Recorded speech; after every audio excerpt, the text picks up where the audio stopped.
Good morning, students. Today we will discuss about natural approach. Natural approach, as you know, in the class, students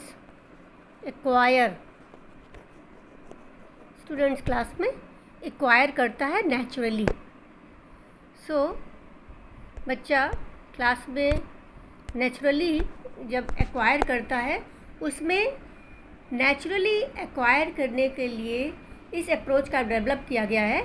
तो उसके लिए teacher को थोड़ा effort करना होता है, उसको ज़्यादा से ज़्यादा प्रैक्टिस करानी होती है. Whatever present in the classroom, inside the classroom, और he has to take outside also to for the acquisition of language. So this natural approach is developed by Stephen Krishnan and Tracy Terrell. Stephen Krishnan and Tracy Terrell ने इस approach को develop किया था. ये इसके father माने जाते हैं. And the main objective of this approach is to promote language acquisition in the class in a natural वे.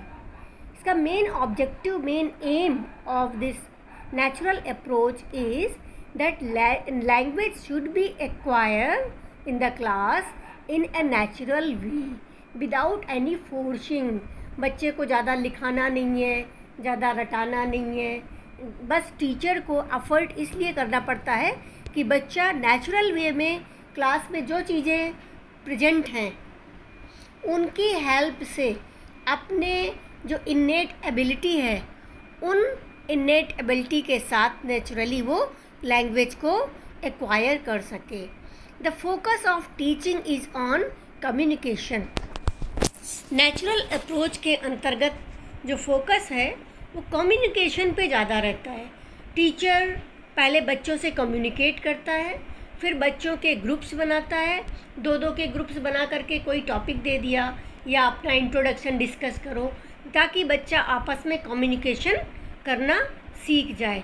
तो नेचुरल अप्रोच में बच्चा नेचुरली वो सीखता है, चाहे वैल्यूज़ हों, चाहे कोई स्किल्स हों.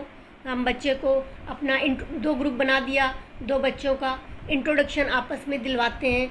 फिर वो what is your name, how are you, what is your name, I am fine, thank you, whatever, with a very small starting. Then फिर हम जैसे बड़े बच्चे हैं अब क्लास में, सपोज 8 का बच्चा है, तो we can give any topic and GD करा देते हैं, ग्रुप डिस्कशन करा देते हैं, जिससे कि बच्चे में जो कम्युनिकेशन स्किल है that should be developed.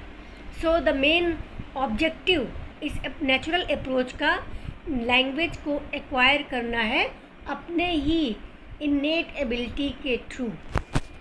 So now we will see characteristics of natural approach. Natural approach might take a lot of time before language and emerge naturally. अब natural approach को जब हम क्लास में apply करते हैं तो इसमें बहुत ज़्यादा टीचर को एफर्ट करना पड़ता है. I have told you earlier. और उस ज़्यादा एफर्ट में टीचर को टाइम भी ज़्यादा लगता है, क्योंकि यहाँ पर जो लैंग्वेज है वो बच्चों के अंदर नेचुरली एमर्ज होगी, नेचुरली एक्वायर होगी, नेचुरली एक्विसाइट होगी, नेचुरली डेवलप होगी. तो इसलिए टीचर को बहुत ज़्यादा टाइम लगता है, क्योंकि उसे अधिक एफर्ट करने पड़ते हैं. दिस नेचुरल अप्रोच के through language develop slowly and it never force.